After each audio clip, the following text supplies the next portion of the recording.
The Persona series has become a favorite of mine over the past couple of years. I went into 4 pretty blind and was blown away. Its characters, story, and unique gameplay really left an impression on me. Persona 3 had plenty of flaws that I took note of, but it was still a fantastic, worthwhile experience.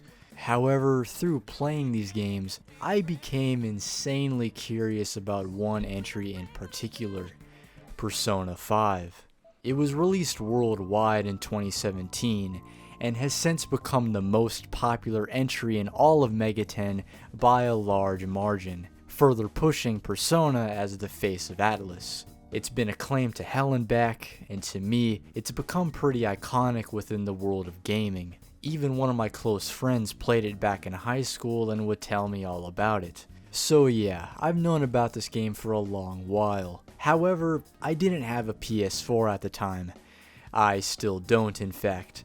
I was a Wii U kid, meaning I didn't have the luxury of experiencing Persona 5. But man, upon getting into the previous games, I was dying to play this thing. So when they announced it was coming to PC, I shat my pants. I mean, what could go wrong? The previous 2 entries had become all-time favorites, and considering just how praised Persona 5 is, there was no way in hell I wasn't gonna enjoy it. Now, normally I don't go into games or any piece of media like that. Stuff gets overhyped all the time, you know? But after everything I saw, after everything I heard, I was genuinely expecting a masterpiece. And, well, it was. This is Persona 5. Wake up, get up, get up there. Raise your voice, I guess, like yours. Feed your anger like fire. Like a strawberry would change. Just imagine you're out there. Swatting lights in a making. Can't move fast without breaking. If you hold on, life would change.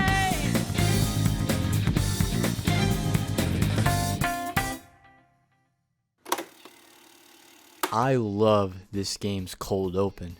You're thrusted into this bright casino where this high-speed chase ensues. You get a sneak peek at your teammates and a quick taste of the combat. Pair that with the flashy anime cutscenes and incredible music, you get a pretty badass opening. All this flair is thrown at you right away and it's fantastic.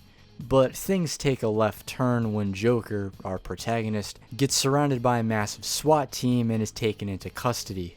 After a pretty violent interrogation, you meet Sai Nijima, who begins an investigation regarding what you've been up to. We then flash back to April, which is where our story truly begins. We see Joker transferring to Tokyo after receiving a probation sentence for a false assault charge. You then make your way to a coffee shop called LeBlanc, where you meet Shojiro Sakura. He takes custody of you, and even though he's a bit backhanded at first, he grows to care about you throughout the game. Plus, I just love his smooth-talking personality. He's great. A couple days later, you head to your first day of school, and things don't go quite as planned. I like how the game makes you blindly navigate the subway station. It definitely emulates the feeling of being thrown into a new, unknown place. But afterwards, you run into a pretty blonde girl who Joker is clearly enamored by. She gets picked up by this strange guy and doesn't look too happy about it. Right after that, we abruptly meet Ryuji Sakamoto. He makes some snide remarks about Kamoshida, the guy we just saw, calling him a pervert and whatnot.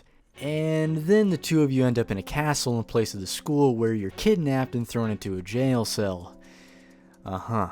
You're then greeted by this strange version of Kamoshida that tries to execute you, which is when you awaken to your persona. I love this scene a lot, especially when Joker rips the mask off and there's blood all over his face. It's badass. You're able to escape, and along the way out you meet a strange creature named Morgana. Despite his condescending remarks, he does help you out of the castle. Unfortunately, this means you're extremely late on the first day of school. Not a good look for someone on parole. Though I'm not sure how much of a difference it'd make one way or the other. Almost everyone at school ostracizes you, You hear excessive gossip from students in the halls, and even your homeroom teacher isn't too on board with having you in her class. Kamoshida is pretty skeptical of you as well. Speaking of which, what's up with this guy? Why was there a castle out of nowhere? What the hell is going on? Well, that castle is a manifestation of Kamoshida's distorted desires, which Morgana dubs a palace. They can happen to anyone, but in Kamoshida's case it's due to his ego, abuse, and pedophilia. Yeah, this game takes no time to throw some serious themes at you. Kamoshida is a gross scumbag. He's full of himself, he physically abuses the boys on his team, and he tries to make advances on one girl in particular, on Takamaki, the girl from earlier. And not only does he make inappropriate remarks to her, but as we hear over a phone conversation, he even pressures her to come to his house. She declines, thankfully, and Joker convinces her to talk it out. What follows is a well-executed emotional scene of An breaking down.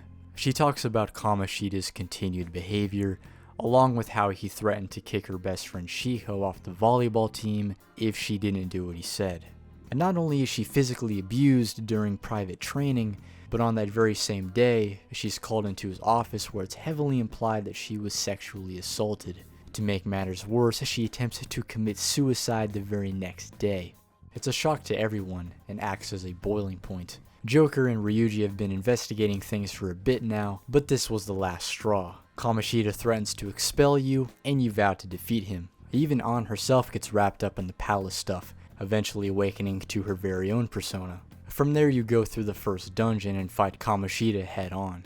Morgana theorizes that if the palace treasure is stolen, the person in question will confess their crimes. That does in fact work, so long as you don't kill them. So, on May 2nd, Kamoshida confesses to everything in front of the entire school. It's an overall fantastic introduction to this game. Not only does it introduce you to how the game works in a fun way, but it wastes no time with the story and is very compelling. It's guaranteed to have you hooked. Later, the gang realizes what they could accomplish with their new powers, and form the Phantom Thieves. They aim to reform society by changing the hearts of evil adults that use their power to take advantage of others. And with each villain you confront, a new teammate is introduced. This is basically the formula the story takes, but it's far from one note. There are plenty of peaks and valleys throughout, keeping things engaging. And compared to the previous games, Persona 5's pace is pretty brisk despite its 100+ hour length. It feels like there's always something happening, you know? There's never a point where you're just bumming around waiting for the next event, because that event is always waiting around the corner. With each villain you get new plot elements that keep things fresh and interesting, such as Makoto investigating the Phantom Thieves, Futaba's whole introduction, Akechi confronting you, and especially the gradual developments going on in the background. Like, not only are you meeting new characters, but the actual stakes rise pretty heavily. The Phantom Thieves become a hot button topic in the media early on, and while most people aren't on board with them off the bat, support does grow. The team is certainly pleased by this, but as their targets grow in profile, so does their popularity. It even gets to a point where they're a global phenomenon. When you walk around the city, all you hear is chatter about the Phantom Thieves, and people are even selling merch. It's kind of annoying. I like how this creates some tension in the group. Some of them are skeptical of the recognition, while Ryuji lets it go to his head. The popularity does blow up in their face, however, but I won't go too in depth on the entire plot. Like most things, it's better to just see it for yourself. But in between these story events, you of course get scenes of the gang just hanging out and having a good time. These were like my favorite parts in Persona 4, and while they're not quite on that level for me here, they're still a ton of fun. Whether it's the Hawaii trip, the various restaurant visits, random school trips, or seeing everyone kick back at the beach, though I could have done without a few choice cutscenes. It's pretty fun seeing the guys utterly fail at picking up women, and just look at Yusuke with those lobsters. Best boy. Well, so is Pancakes, but we'll get to him later. And as for this group of characters, man, how can you not love them? They gel incredibly well together, and I grew pretty attached to them. Like with Persona 4's cast, it's just really fun seeing them interact, have fun, or even argue with each other. Because I like how there's little rivalries within the group, such as Yusuke and Futaba, Ryuji and Morgana, Ryuji and An, all that stuff. I'll of course go very in depth on these characters later, but just know that as a group, I really love them. You know what else I love about this game? The visuals. Yeah, I know plenty of ink has been spilled in regards to the sheer amount of style this game exudes, but how can I not talk about this? I mean, damn, this is probably one of the coolest looking games I've ever played. I of course knew what Persona 5 looked like for years, but it hits different when you actually play it. I love the cell shading, the title screen and opening look absolutely amazing, and I love all the subtle flourishes you see throughout gameplay, such as the stuff flying under you as you run through a palace. But look, what really amazes me about Persona 5's visuals are the UI elements. You see, I'm what you would consider a graphic designer. Oh yes, fonts, kerning, composition, can't get enough of that stuff. So to see this blows my goddamn mind.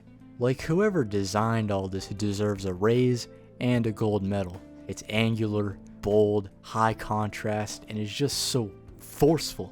Though my favorite aspect of these designs has to be the insane font combinations. No word is one font, and it's not some crazy custom typeface either. Fonts of all families are combined in this wild, yet consciously assembled way. There aren't many times where this kind of amalgamation would work, but they really knocked it out of the park here. It's a clear reference to the magazine cutout style of the calling cards used by the Phantom Thieves, but it has its own flair too. Persona 5's UI is much more than just comic book magazine cutout influenced. It's something totally unique and creative. This is without a doubt my favorite example of graphic and visual design, period. I could only dream of making something this incredible.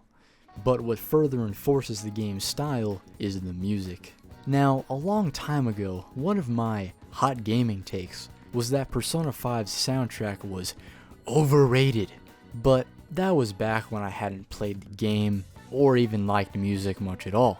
But like, upon actually playing the game, yeah, this soundtrack is fantastic. Is it my favorite Persona OST? I'm not sure. I love each soundtrack for different reasons, but 5 definitely features the most well-produced and refined music in the series.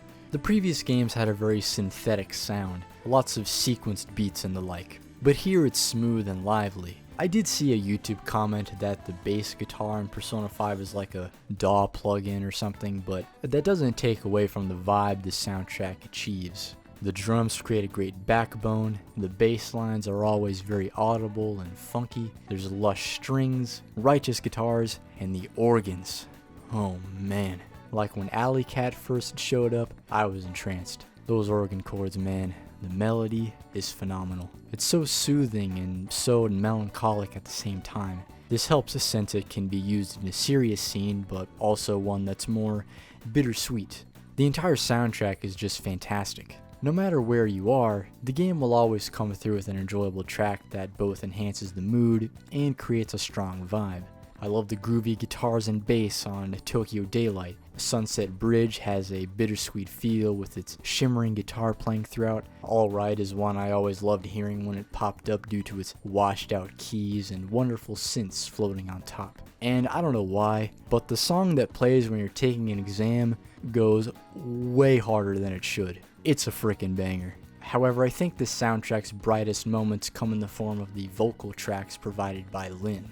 I dug the vocally led songs in the previous games, but the ones here are some of the best. The main theme, Wake Up, Get Out There, is fantastic. The chorus is pretty great, and I love the hits of strings throughout the track. Then Life Will Change is probably my favorite song in the entire game.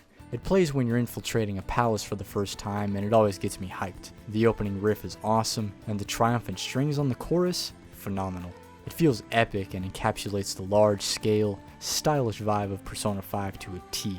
Other great vocal tracks include Last Surprise, Beneath the Mask, Rivers in the Desert, and Colors Flying High, the new main theme for Royal. Now, let me just say, both the song and new intro are good, but the original is so much better. Yeah, the Royal opening is colorful and fun, but I find the vanilla intro to be much more indicative of the game's aesthetic. The black, white, red color scheme is just so good. Oh, but why aren't Makoto and Haru doing anything that's not in character? Bruh, I don't care. Anyway, let's move on from art and get into how Persona 5 actually works. Out of any Persona game, this has the best gameplay, no doubt. It takes what worked about the previous installment and adds so much more on top of it. This game is jam-packed with things to do. Every single day, at any time, there's something beneficial you can do. You'd be foolish to just head home and go straight to bed without doing anything, unless Morgana forces you to. There's a wealth of activities to do throughout Tokyo, such as darts, batting cages, fishing, and bathing with old people. At home, you can engage in media to boost stats, whether it's reading a book, watching a TV show, or playing video games. Even something as simple as brewing coffee increases your charm. There's also plenty of jobs you can pick up, all of which give you unique stat boosts. The game provides plenty of opportunities to engage in these things, and as long as you have free time, you can most likely do one of these things to increase your social stats. These are nothing new for Persona, but they dictate what you can and can't do, so you better stay on top of them, especially since a lot of later Confidant ranks require maxed stats. And that's another thing, the social links, now called Confidants, are fantastic in Persona 5. I'll get into the characters and narratives later, but they work great here. The characters can text you when they're available, and there are a lot of nighttime exclusive social links, so you're not stuck to random activities when it's late. There are plenty of other minute stat raising activities and moments that I can mention, but you get the idea. There's never nothing to do, and I doubt you'll get bored with the sheer amount of stuff packed into this game. But apart from the social sim elements, we of course have the combat. And this combat right here, this is peak. It's quite possibly the best RPG gameplay I've ever experienced. It's well paced, fun, stylish, easy to get into, and very customizable. You have tons of party members by the end, and they each have their own advantages. You can also fuse a multitude of personas as per usual, and there's tons of weapons to find and upgrade. But the actual battle system? Oh my god, it's so fluid, and stuff like negotiations, showtime attacks, and the newly added guns go a long way in adding slight depth to these battles.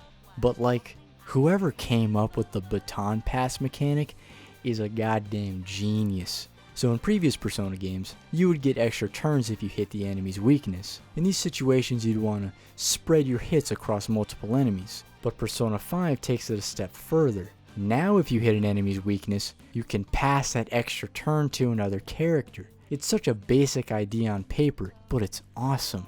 The battle system in this game is just incredible. It keeps the core aspects that worked in the previous entries and builds upon them with these creative mechanics that elevate the system to new heights.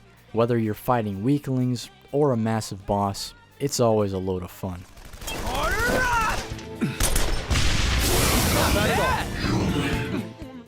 Now as for the dungeons themselves, holy shit.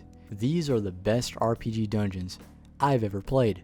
With most RPGs I've experienced, I've come to expect certain things when it comes to a dungeon. They're linear, room to room, kind of grid based, that stuff. Whether it's Earthbound, Pokemon, or Golden Sun, you know what you're getting into. Granted, those games are pretty old, but even Persona 4 had extremely straightforward, dare I say, bland dungeons. They were pretty enjoyable, but there really wasn't much going on aside from the narrative through line. But Persona 5 absolutely washes what came before it. These dungeons are massive and extremely intricate. No longer are you dealing with repetitive floors and straightforward hallways.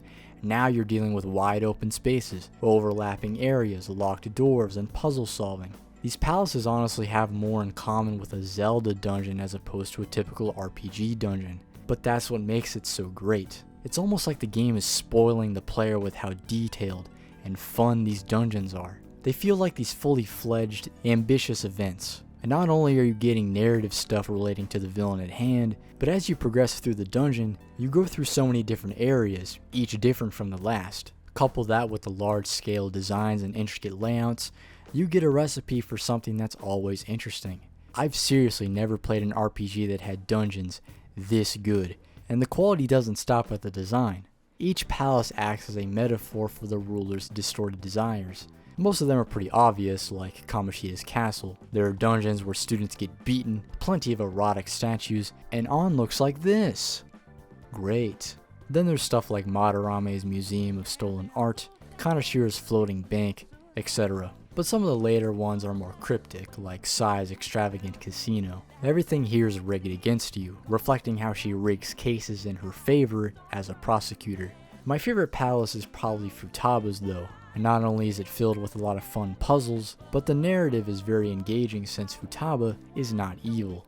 She's a traumatized shut-in that begs the Phantom Thieves to change her heart. Because of this, her palace is a lone pyramid surrounded by a vast, empty desert. These feel like an evolved version of what Persona 4's dungeons were doing. Those reflected the repressed aspects of a given character's personality. But aside from the storytelling, it just amounted to a solid visual aesthetic for the dungeon to be coded in. But Persona 5 just takes it to a whole other level. The ambition really bleeds through, and it's a ton of fun to experience. But that's not all. Remember Tartarus from 3? That 200 plus floor dungeon that you had to complete by the end of the game? Well, they decided to take another whack at this idea with Mementos, and it's not bad. Now, I liked Tartarus for the most part. I thought it was a fine addition to the game, but it could definitely get very repetitive and tedious. But Mementos? This is miles better. There are a lot of small improvements that add up to a pretty enjoyable aspect of the game. Sure, it can get repetitive after long periods of time, but it's not that bad. The pace is pretty brisk thanks to the Morgana car. If Ryuji is in your party, you can one-shot weak enemies, and you get to hear fun banter between the characters as you explore. This is a bit tight in the chest. Did they get bigger again? Huh? Speak up, Panther! That sounds like vital information. Stuff like that makes Mementos more enjoyable than it would be otherwise. Plus, I feel like there are more goals to achieve in Mementos. With Tartarus, it was just, hey, get to the top or else the world will end. But here it's introduced as a way to change the hearts of shitty people that don't have palaces.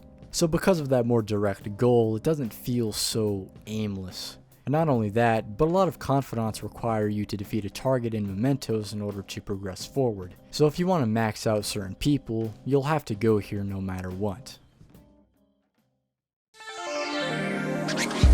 Right back. I interrupt this video to tell you that I have started a Patreon.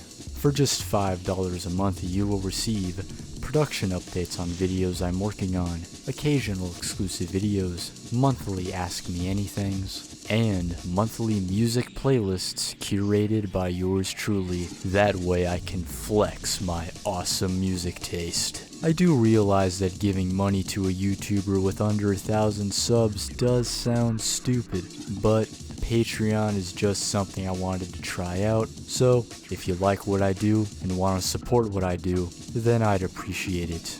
And now, back to your regularly scheduled video. Later. So yeah, Atlus basically perfected Persona's gameplay with 5. Nothing here feels undercooked or blatantly flawed. Whether it's the sim elements or the combat, it's all quality. The feedback loop is fantastic as well. Lots of stuff you do in the real world influences the combat one way or another. Brewing coffee not only increases charm, thus opening up certain confidants, but you also get an SP recovery item out of it. Then when you do advance a confidant, you'll get some nice benefits from it. Some are better than others, but people like Hifumi will net you some essential moves in battle. Bottom line, Persona 5 plays wonderfully. With each pocket of its gameplay, it feels like no expense was spared, and it pays off in spades. But we haven't even discussed my favorite part about Persona, the social links. Now, as I said earlier, I absolutely love the main cast, and I think each individual character is pretty great in their own way. Some of them do follow similar archetypes used in the previous games, but I do feel like Atlus did a great job of creating a fresh team. First up, Ryuji. For real? For real? For real? For real? For real? For real? For real though? For real? For real? For real? For real? For real? I think he's great. Though I wasn't totally won over by him off the bat because he felt very similar to Yosuke from 4. But as the game went on, I definitely grew attached to him and saw plenty of merit in his character. He's still the bro character in the same way Yosuke was, but he's much more hot-headed and vulgar and dumb.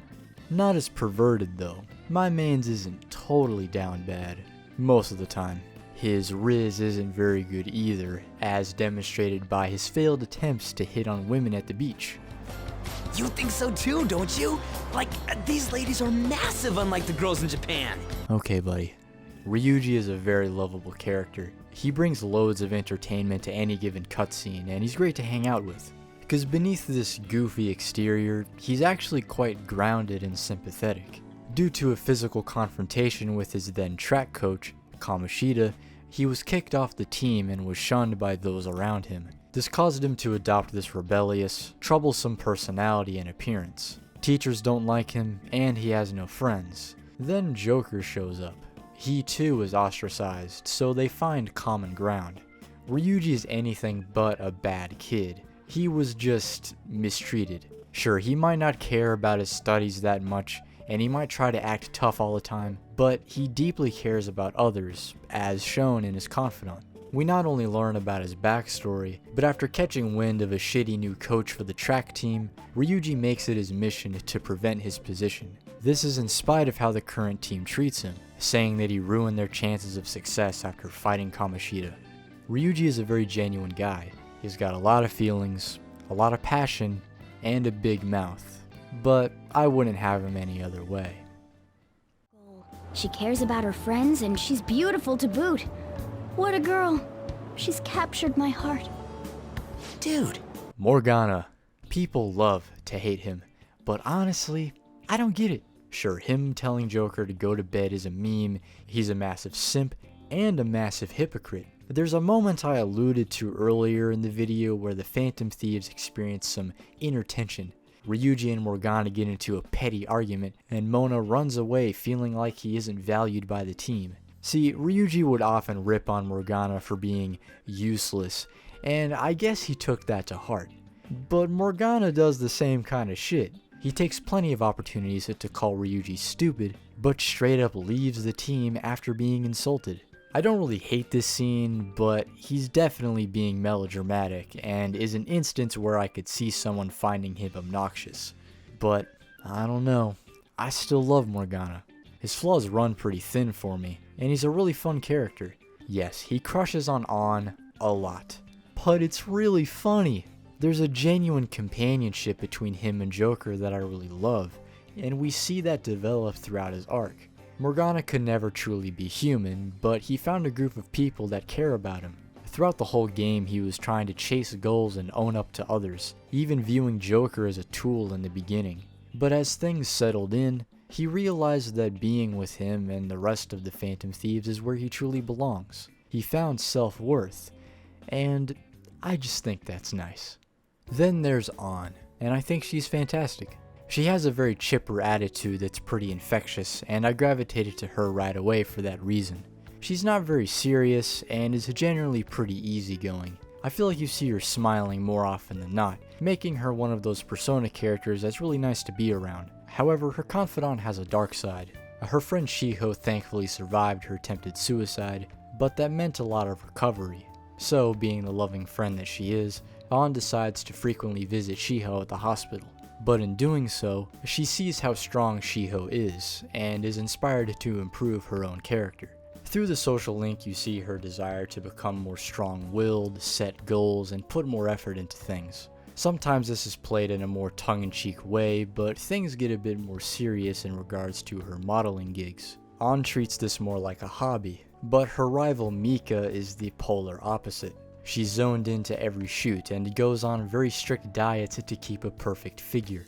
Ann, however, does not. She doesn't take these gigs very seriously, and she eats whatever the hell she wants and stays very thin regardless. Now, most people would just take advantage of that and go about their day, but Ann doesn't. Despite how rude Mika is, Ann actually sees true determination in her, and is inspired by it. From there, she gets way more serious about modeling, going out of her way to shape up. This not only leads to her outdoing Mika at her own game, but she became that strong woman she desired to be, just like Shiho.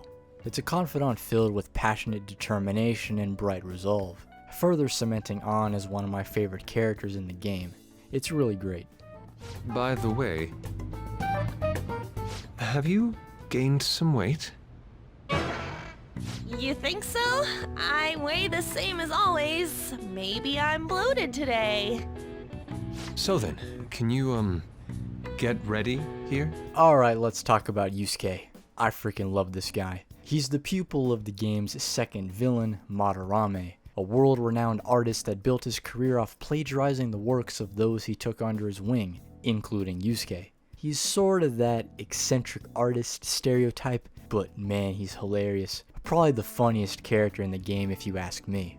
He has this very artistic mind and formal way of speaking, but he's so oblivious to just about everything. You can really tell that he was shunned away from things growing up, especially when he asks a newly acquainted An to pose nude for a painting. Real smooth, pal. Keep it up. But this naivety is exactly why I love Yusuke. There are so many moments with him that make me laugh. I can't list all of them, but my favorite is probably when you go on this boat ride with him. He goes to sketch couples in order to capture the essence of love. Then one of them moves and he's like, "Return to your prior angle," and they end up just being brother and sister. It's a pretty funny scene to me, but the church one is a close second.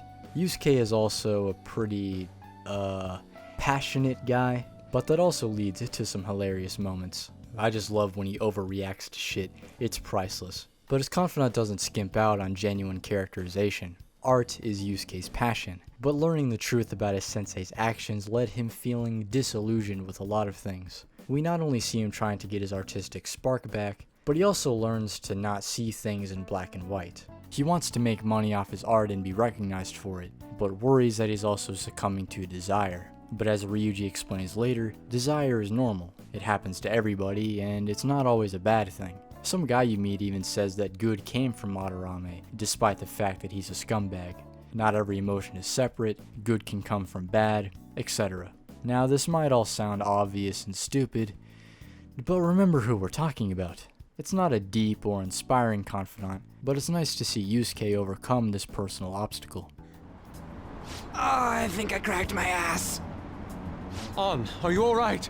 Is yours cracked as well? Of course not!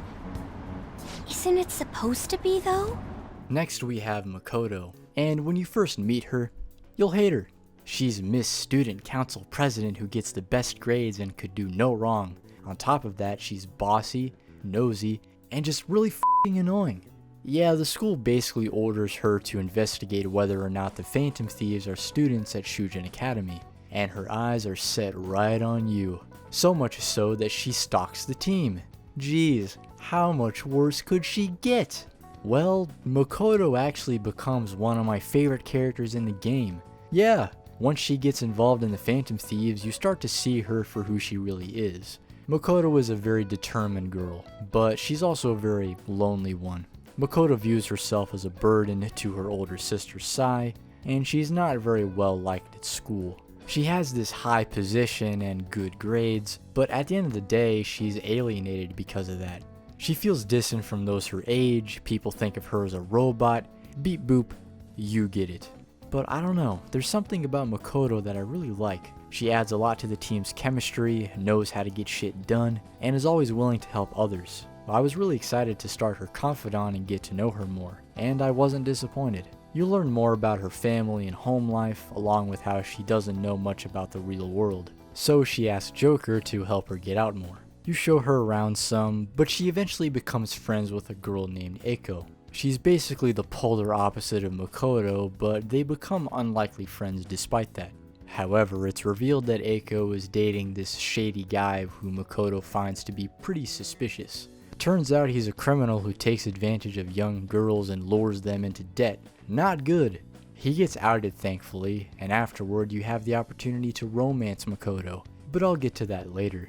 Makoto also opens up about her personal issues throughout the confidant. We see her grapple with her loneliness and alienation, but she also begins to question her path in life. Makoto's obsession with seeking praise and becoming a perfect student only isolated her. However, she eventually realizes that constantly sucking up to her not-so-perfect superiors won't lend her a fulfilling future. But after being inspired by something her late father said, she decides to set her own path in life, and I think that's pretty nice.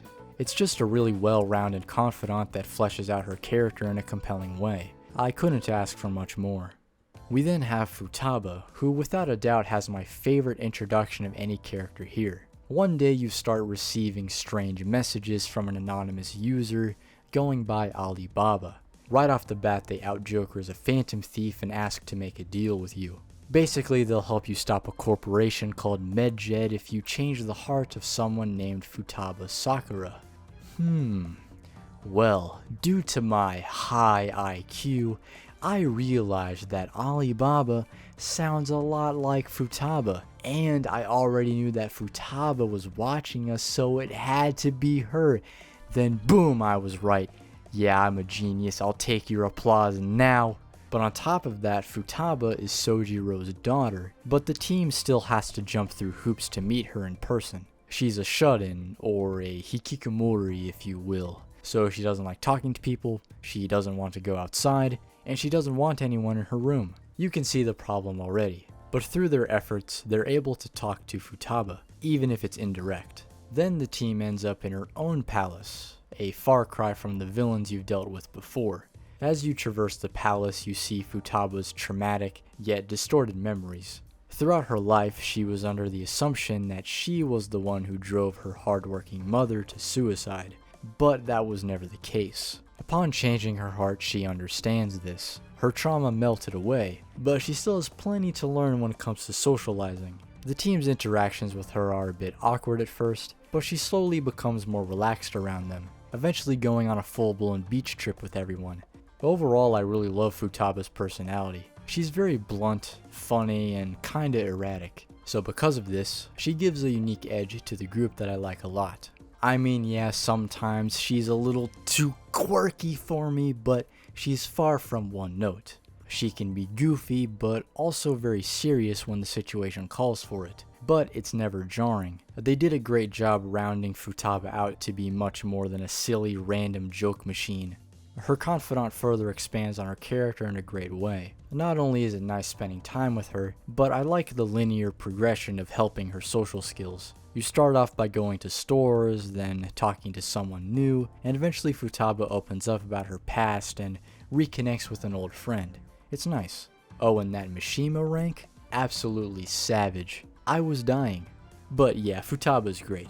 She's not my absolute favorite Persona character or anything, but I see the appeal. Though, that part where you had to pat her head kinda made me feel like I was being put on a watch list, I ain't gonna lie. Anyway, Haru. She's okay. Yeah, Haru is undoubtedly the least interesting of the main group. She's not bad, I like her, she just feels a bit bland. She has a pretty decent role during the Okumura arc of the game, with her being the antagonist's daughter and all, but after that, she's just kinda there. I mean, she has plenty of dialogue, but she doesn't feel as essential as everyone else. In cutscenes, that is. She's fantastic in battle, can't complain there. Also, whoever voiced her has some weird line of delivery sometimes.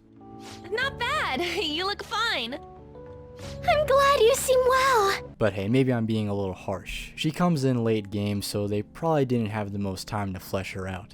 In terms of her confidant though, it's good. To be frank, Haru has a very boring personality, making hanging out with her kinda whatever sometimes. At first I was like, oh, this is just rich girl blues, but it's definitely more than that. Due to living in a wealthy, business-centric family, a lot of things in her life feel out of her control. She just wants to do things on her own and live a more simple life making coffee. It's honestly pretty endearing at the end of the day, even with her showing you elephant poop coffee. I'm serious. Look, I like Haru. I like her confidant. Just not as much as the ones we already discussed. But on the polar opposite side of the spectrum, we have Goro Akechi. Oh, am I mistaken? I thought I heard something about delicious pancakes. Delicious pancakes. Delicious pancakes. Delicious pancakes. To me, he is the best character in this game, hands down. Hell, he may even be my favorite character in the entire series. Akechi is the son of the game's final antagonist, Shido. However, he hardly raised him. Akechi's mother was a sex worker. She raised him for a time, but committed suicide later on. Because of this, he was thrown around between guardians who didn't care about him.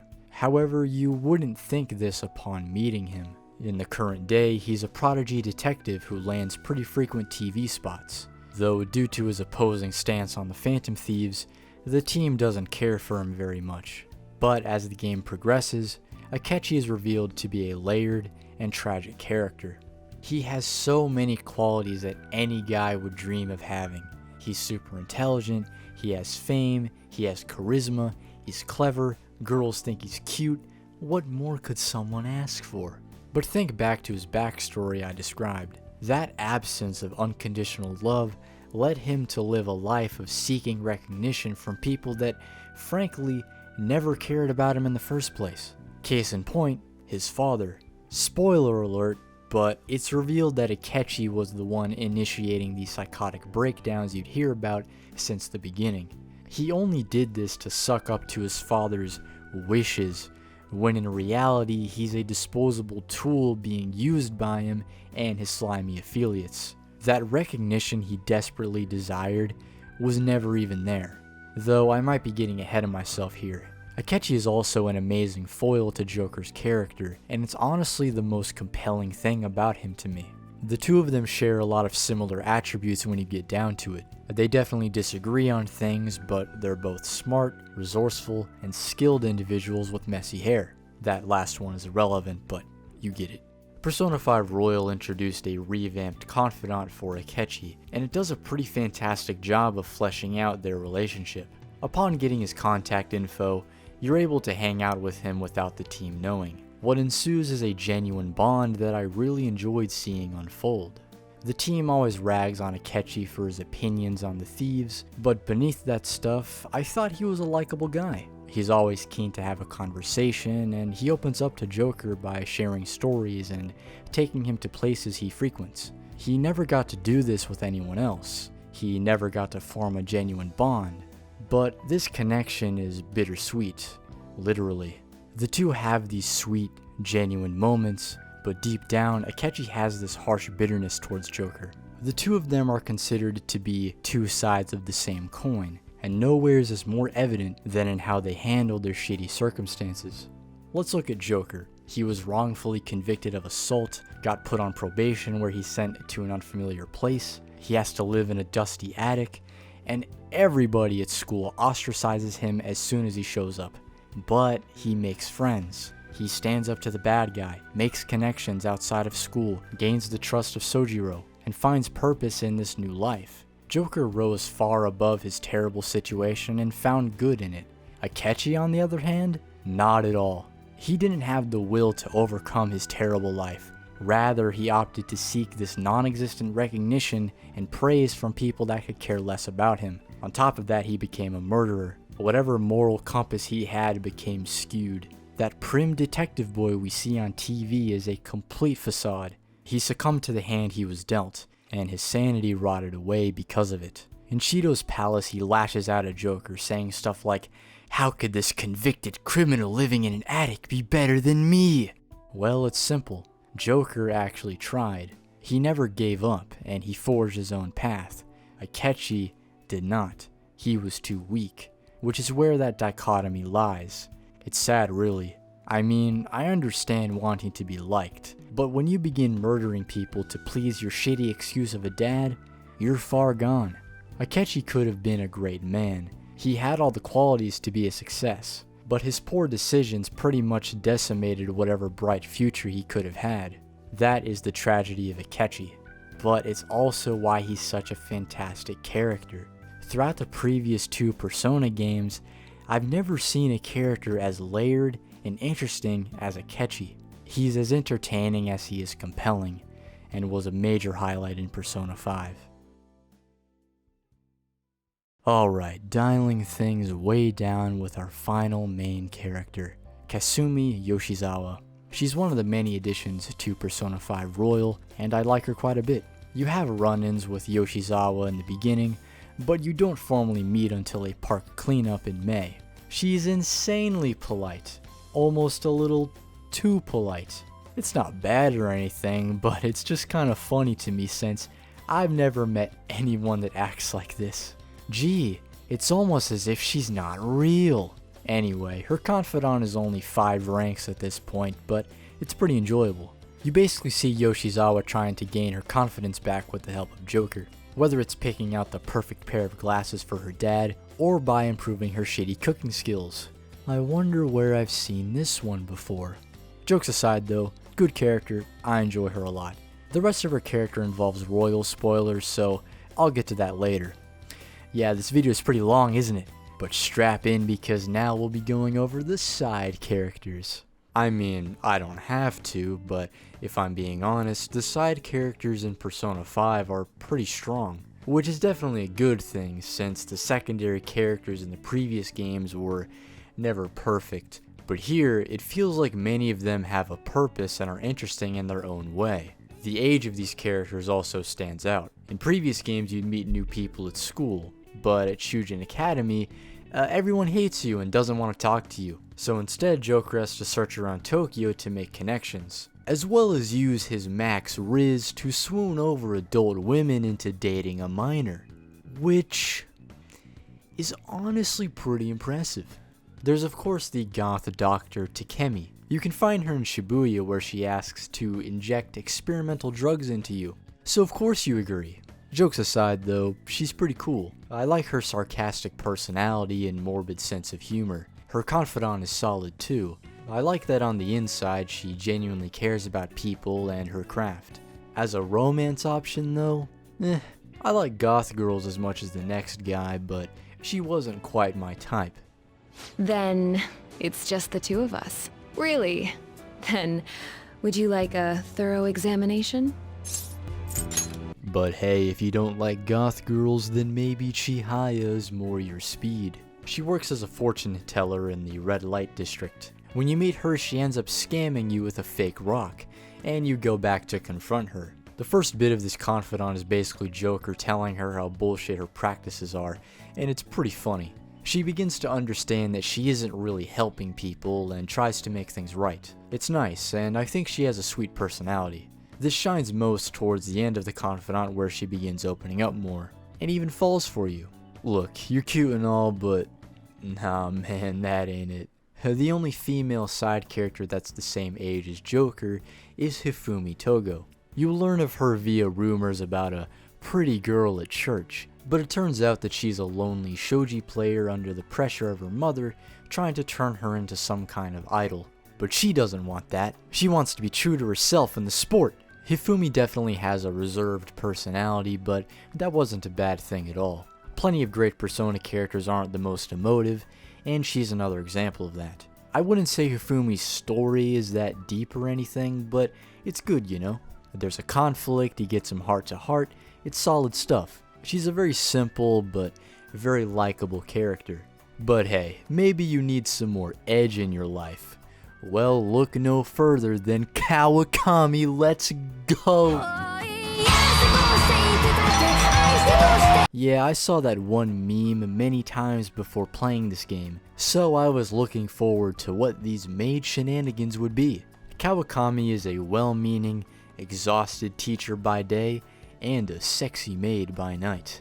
The way you find out about it is pure gold too. Ryuji finds this flyer advertising the service and begs you to call it with him. Mishima tags along too, and once you do the deed, you discover her little secret. It's a hilarious concept, and since she can't hide it, she strikes a deal with you and lets you slack off in class. Now, due to the absurd situation, I always picked the most ass-headed responses cause it was funny, but beneath the ridiculous premise, you get a pretty excellent confidant. Not only is she exhausted from working 2 jobs, but she's only doing it to quote-unquote pay off this greedy couple. Kawakami genuinely cares about her students and teaching in general, and it shows. There's sincerity to it, and I love it a lot. As for the romance route, I don't know, man. First of all, she's not that hot, and second, upon watching the dates on YouTube, it's just too weird, man. She's like pushing 30 and Joker is like 17, and I'm just like, nah. Others have pointed it out, but it's definitely ironic how the first villain is a pedophile and now you're able to do this. But hey, it's consensual. Look, no shame to those who romanced her, it just makes me cringe a little. But honestly, I wouldn't change a thing. Tonight, you're going to listen to my needs. And I'm not gonna let you be lazy about it. Whoa, whoa, whoa, whoa, whoa, whoa, whoa, whoa, hey, hey, hey, hey, hey, hey, hey! Iwai is great as well. He's an ex-Yakuza member who now owns a small gun shop. I didn't get to talk to him that much in my first run, but I'm enjoying him so far during New Game Plus. He's pretty cool to talk to, and I like his struggle of hiding his past from his son out of fear. It's good stuff, but there are some characters here and there that I'm not over the moon for. They're by no means bad. In fact, I wouldn't really consider any character in this game to be bad. They're just less interesting than some others. Case in point, Oya. She's like fine, you know, pretty good, but looking back, she wasn't a favorite. She's a struggling reporter with a, let's just say, affinity for drinking.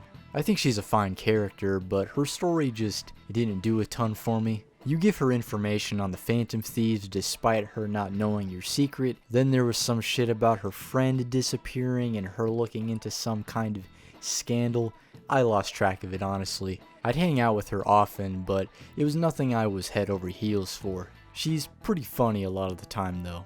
I wasn't too interested in Yoshida either, but then there's Mishima. He's a bit conflicting for me. On one hand, he's a loser. He's basically a Reddit mod, the fan side is all he talks about, he has no confidence, no bitches, and he dresses like a 6th grader.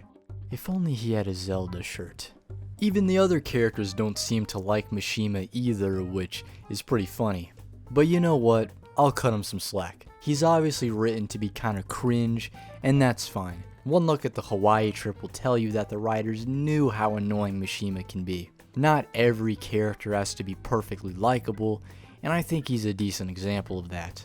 It's like fun to hate Mishima, though I can't say his confidant was too impressive. You get to see him move on from having his life solely revolve around the fan site, and like, it's fine, just not very standout based on what I saw of it. He really is an NPC sometimes.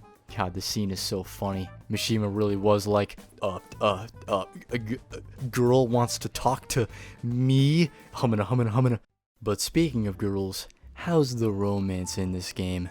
Well, it works the exact same way as it did in Persona 4, and just like in Persona 4, I like it here. Sure, it's not super beneficial gameplay-wise, but I just find it endearing. How can my bitchless ass not take the opportunity for anime girls to blush at me? It's all I have. So, who did Row Reviews Romance? Liam Triforce did that exact bit in his video, bro.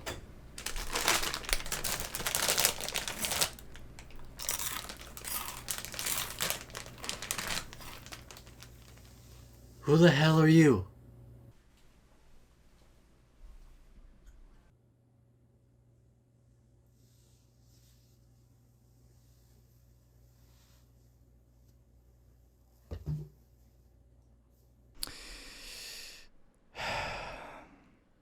It was Makoto. Yeah, she just stuck out to me. Ann's chipper personality had pretty much won me over at first, but once Makoto opened up, I ended up drawn to her a lot more. Like, yeah, you could call her boring, but I think she's a very endearing character. Those off-putting aspects of her personality basically melt away as she opens up. Plus, with her social link revolving around her learning more about the real world with Joker's help, I thought it was fitting to have that conclude with dating her. I wanted to be there for her, cause I'm just caring like that, you know? Though, I gotta say, Joker's dialogue option for dating her is some Drake shit. Like, he totally could have written a line like that on Nothing Was the Same, and you can't tell me otherwise. Like, after experiencing the romance stuff in these games, I'll admit, it's all pretty stupid. The dates are so saccharine and idealistic, but I'm a sucker for it. I can't help but smile at a lot of it. And those close moments with Makoto are no different. So yeah, whether you're talking gameplay, characters, story, visuals, or music, Persona 5 knocks it all out of the park. Sure, some of the characters are just alright or pretty good, but who cares? Oya might be just okay, but I never hated hanging out with her. I honestly can't recall a moment in this game that had me thinking, oh, I wish they did something else, or anything else along those lines. I'm sure there are several people out there that would change a thing or two about this game, but in my book, Persona 5 gets everything right, and that includes the finale. During the thieves' pursuit of Okumura, their popularity is at an insane threshold. They're known across the globe, and everyone is depending on them to save the day. This of course creates a lot of pressure on the team, and it all blows in their face at the worst time. The thieves never killed any of their targets, of course, but when a masked Akechi does that very thing, yeah, everyone blames the thieves and hates them. Now, if you recall, Akechi held a very anti-thieves opinion in public, meaning everyone is on his side after what transpired. Eventually, Akechi visits Shujin Academy, where he and the thieves have quite the conversation in private. He knows who you are, but offers to join you in the pursuit of changing the heart of Sai Nijima, Makoto's sister. Her sense of justice had become twisted, with her getting guilty verdicts by any means necessary. It's really interesting stuff, and having Akechi join makes it even more so, especially because of the prior bond I formed during his confidant. However, something definitely feels off. Once you secure an infiltration route in Sai's palace, you finally circle back to what you saw at the very beginning of this game, which is just so awesome. But here's where things get wild. So like, Sai finishes her interrogation, then Akechi comes into the room and kills you. Huh? Then the news announces that the leader of the Phantom Thieves killed himself, all while you see everyone's reaction. But in actuality, this was all part of a plan. A very, very elaborate plan that had been in the works for a while. The team knew Akechi was lying thanks to the pancake incident, and proceed to craft a series of events where he would unknowingly enter the cognitive world and kill a fake Joker. When the gang meets up in LeBlanc a while later, they spill the entire plan to you, and I'm not gonna lie, my mind was blown. It was some wild writing that I loved seeing unfold. After laying low for a while, you go after Prime Minister candidate Shido. He's the biggest threat the Phantom Thieves have dealt with yet, but they miraculously pull through and change his heart. However, the public doesn't believe that it was their doing. They're left without hope and drive. Everyone is just content with doing what others want. But not the Phantom Thieves. They discover that the public's consciousness is materialized at the bottom of Mementos, and attempted to destroy the Holy Grail, thus freeing the public's mind from what society wants out of them. But because everyone has succumbed to that, the thieves are unable to defeat the Holy Grail, and Mementos begins to fuse with the real world. Then, because nobody believes the Phantom Thieves exist, they literally erase from existence. And then it's revealed that the Igor we've been seeing isn't the real Igor. He's a malevolent god of control set on destroying humanity. Everyone urges Joker to save the world, and the team sets off to do just that. Now let me tell you, this final stretch was kinda brutal. Pro tip, stock up on healing supplies before Christmas Eve, cause you're gonna need them. You have to trek through an entire dungeon before you fight the Holy Grail for the first time. Then you have to endure through 4 mini-bosses after that, and then go through an honestly easy rematch with the Holy Grail. But that's not all. Your final match is against the God of Control's final form, Yaldabaoth. And this boss fight, my god, this shit was intense. I had burned through so many supplies and SP by the time I got there, so I was fighting by the skin of my teeth, scrambling to find a pattern and keep everyone in good health. I died once, but the second time around I was able to find a pattern and block his insta-kill attack. Although that didn't stop my hands from actually trembling. I was very into it, to say the least. But after all of that, the world is saved. The team decides to celebrate Christmas the next day, but Sai urges Joker to turn himself in so Shido can be prosecuted. A few months pass, and Joker is miraculously set free thanks to the help of his friends. Pretty soon you say goodbye to the friends you've made, and head back home with everyone by your side. The original game ended here, but Royal offers a whole new month of gameplay, and it's pretty damn great. I already mentioned Yoshizawa as one of the new characters, but there's also Dr. Maruki. He's introduced as a very empathetic, charismatic school counselor hired to help students affected by Kamoshida. He's instantly lovable, showing a more laid-back, approachable personality compared to the stricter teachers you've been seeing. Everyone loves the guy, and he has a confidant of his own. You agree to help him with his research, and you become closer on a personal level. Maruki dreams of being able to cure people of their sadness. Maybe pain shouldn't exist at all, he says. Now, when he says this kind of stuff, I just thought, oh yeah, he just really cares about people, but that's just a pipe dream. He's probably not that serious. Like, I don't know, Dr. Maruki antidepressant pills or some shit. But no, this dude has a serious savior complex. He gains the power to alter people's cognition and uses it to grant their internal wishes, thus ridding them of trauma. Remember Kasumi? Remember how cheerful and fun she was? Well, that's not really her. Her real name is Sumire, and Kasumi is her older sister that died right in front of her. This destroyed her, and during a counseling session, Maruki used his newfangled powers to make her believe she was her late sister. So from there she got to live in blissful ignorance, living in Kasumi's shoes. Yeah, Maruki's actions are beyond excessive, but he's made very interesting by being vastly different from the villains from before. He is not evil, his intentions are good, but it sure isn't right. On New Year's Day, Maruki's master plan takes full effect, and I love how it's revealed.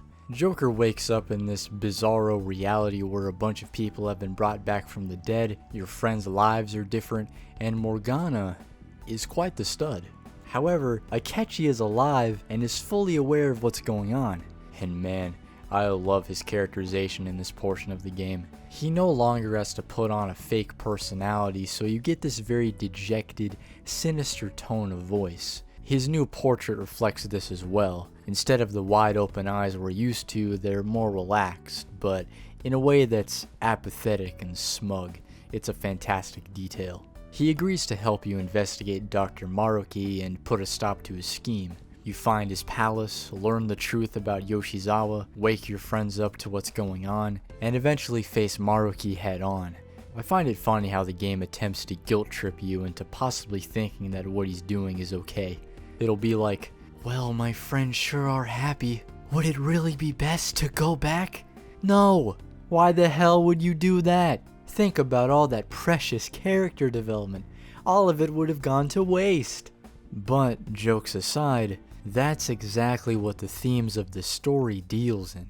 Think about all of those confidants. They were all built off overcoming some kind of personal struggle and becoming a better person by the end. Look at Ann, for example. She noticed a flaw within herself, acknowledged it, and took steps to become more strong-willed and motivated. When she talks about being recognized by a little girl in public, you can tell she's proud. That wouldn't have happened if not for the hardships she went through. Life is never perfect. There will be struggles, but those struggles help us grow and learn. Meanwhile, in Maruki's reality, nothing bad ever happens to anybody. But what good does that do? Hell, hardship is what brought the Phantom Thieves together, and who'd want to throw that away? Even I can kind of relate in a way.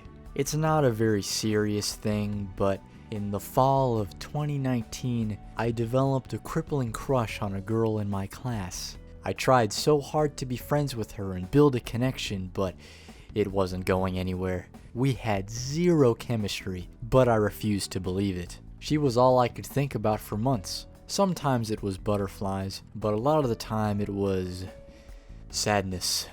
Oh, and did I mention that she had a boyfriend the whole time? Yeah, I had no idea what I was thinking. It was bad. I just kept chasing this fruitless reality and couldn't read the obvious signs to give up. Now back then, if I could have gotten rid of her boyfriend and had her date me, I would have. That would be the reality Dr. Maruki would give me. But video games aren't real, and when it was all said and done, I really began to value that little experience. I made a load of mistakes, but the thing about mistakes is that, well, you learn not to do them again. When I inevitably crush on another girl later in life, I'll know when to reel back if things aren't working. If it wasn't for that stupid adolescent experience I had in 11th grade, I wouldn't know those things. I became a better person in the same way these characters did. That wouldn't have happened in Maruki's perfect and painless reality. All of these characters wanted to carve their own path in life, not live one laid out by someone else, which is exactly what the base game is all about. Compared to the previous two Hashino-era games, the themes and topics explored in Persona 5 are on a much grander scale. Prior entries were quite personal at the end of the day. Persona 3 was about finding purpose in life, and 4 was all about learning to face the truth and accept yourself for who you really are. 5, on the other hand, less so. This game has a very revolutionary tone to it with plenty of societal commentary throughout, particularly in regard to the villains. Each one of them is a reflection of some kind of issue the writers took notice of in their home country. For example, many Japanese teachers have sexually harassed their students, hence Kamoshida. I'm not going to get into what every character represents in Japanese culture, but if you want that, then I highly suggest watching Lady Virgilia's series of videos discussing exactly that. And not only do the villains represent certain things, but characters in the main cast have cultural context that is explored in her videos as well. They definitely gave this game some interesting insight for me. However, I would like to mention something I learned from her videos, that being a concept known as filial piety. Now just so you know, I'm not an expert. I am regurgitating what I learned from this woman's videos because I think it's interesting. From what I understand, Japanese youth are pretty much expected to respect their superiors no matter what, whether it's teachers, family, basically anyone older than you. This can be a way to express gratitude to those older than you, but it also has negative effects. Think about the students who were abused by Kamoshida. They were so scared to come forward due in part to this societal expectation. It's definitely hard to stand up to those above you no matter where you live. I think everyone knows that. But learning about this filial piety concept really contextualized Persona 5's ideas. Despite the deeper themes I mentioned, Persona 5's plot felt very blockbuster as well. Big city, big stakes, big explosions, big stunts, big everything. It's a lot of fun, but let's reel things down to ground level. The Phantom Thieves are always resisting the control and adversity coming from the villains faced throughout the game, not only for the sake of those being directly hurt, but also for society at large. But this aversion to being controlled by others bleeds heavily into the confidants as well, which is what I'd like to focus on. Think about it, a lot of these characters are being held back by someone else in their life. Makoto's sister wanted her to have a particular future, Yusuke's views on the world were tainted by Madarame's actions, Haru couldn't live the simple life she wanted to due to her family. You get the idea. Plenty of the side characters are like this too. Takemi is held back by her old acquaintance, and Chihaya is under the mercy of this chairman guy.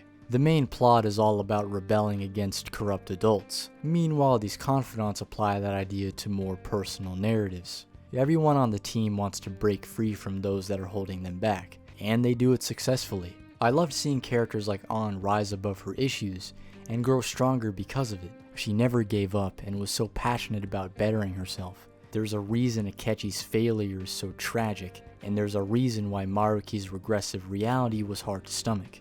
When you reach the end, these characters are excited about the bright futures they carved for themselves, and that's fantastic.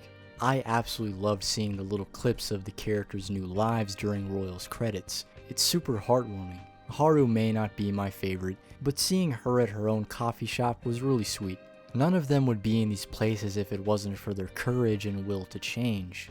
You know, one of this game's main themes being called Life Will Change is starting to make a lot of sense. Not only did the team change the world, but they changed themselves too.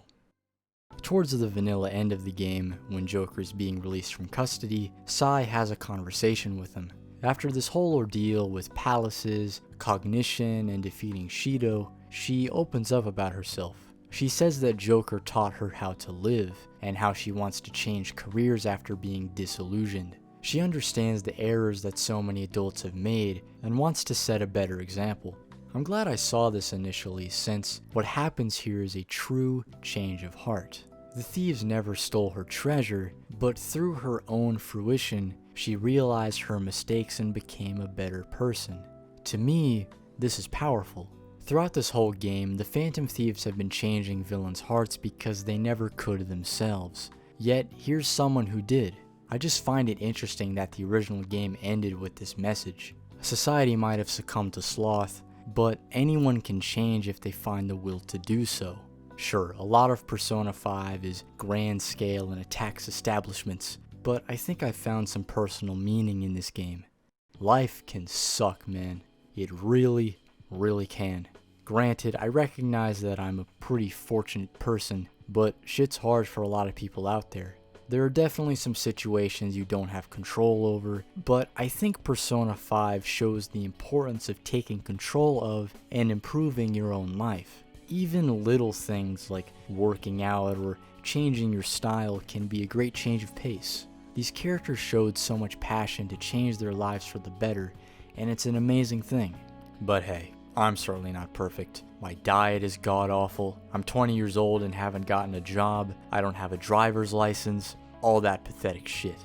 Look, having a perpetual summer vacation after you graduate is fun, until every day is the same and you're not accomplishing anything. I've definitely fallen into a post-graduation rut, and I don't like it. I absolutely realize that I simply lack motivation, but I know things need to change so I can move on in life. It's just hard. Change isn't easy. Finding your way isn't easy. But if these characters taught me anything, it's that you shouldn't be afraid to do so, no matter what it may be. Because life's too short to be content with the bad, but it's just long enough to change. That's the message Persona 5 conveys to me, and it only helps that it's attached to one of the best games I've ever played.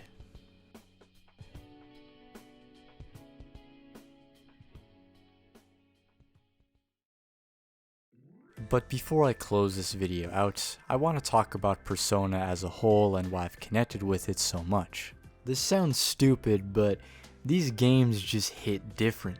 I can't think of any other games that feel quite like Persona. I'm sure there are plenty of other JRPGs that incorporate social sim elements, and there's of course the entire Mega 10 franchise, but Persona is still very unique, and I think a lot of people would probably agree. Persona is also probably the most immersive game series I've ever experienced. Every time I boot up one of these games, I just get lost in it. The characters are so genuine and the worlds are so fun to explore. Each time I play, I'm just there. That's all I'm doing. I'm not thinking about other things, I'm just enjoying myself. It's mind-blowing that all three of these games have not only become favorites in the genre, but some of my favorite games of all time. So much thought and care went into this series, and you can really feel it when playing. It's just something else, man. Another interesting thing for me is that prior, I had never really played any games that had stories and characters this fleshed out. Now, obviously I've played tons of games with story, but I'm not exactly foaming at the mouth over a Legend of Zelda plot. Come to think of it, Mother 3 was probably the only exception. A pretty stark contrast to Earthbound, where its main appeal was in the world, not the storyline. I remember watching Some Call Me Johnny's review of Earthbound a long while ago, and he said something about the characters being too flat. But this boy is a total blank. Really no different from a Mario or a Link. People highly regarded for their heroism, but when on the subject of personality, they're cardboard boxes. This is where I'm highly conflicted with Earthbound. When I play an RPG, I'm all about world building, strong writing, and character arcs. Earthbound does two of those things well enough, but when you're in charge of a group of kids that rarely speak or interact, it's really hard for me to get invested in them. Again, it's a repeat of an issue I had with Earthbound Beginnings. I had never took issue with that aspect, but I had also never played a game with complex characters at the time. So to go into the Persona series, it was pretty wild to see that exact thing. Like, this level of character depth was only something I came to expect out of a TV show. You get so attached to them by the end, it's amazing. It was just mind-blowing to see this level of detail put into something that's much less significant in games I've played before. That's all I'm trying to get at here. Now, as for which entry is my favorite, well, Persona 3 definitely isn't. It can be pretty rough in certain areas and certainly feels primitive compared to what would come after, but it's still an amazing game. One of my favorite games, in fact. Even in their first attempt at a new style for the series, they still nailed it. That's how good Persona 3 is. But that basically leaves us with 4 and 5, which is a pretty tough comparison, honestly. There's a laundry list of improvements Persona 5 makes. You have more unique presentations, dungeons that are unmatched in the genre, and a wealth of quality of life improvements.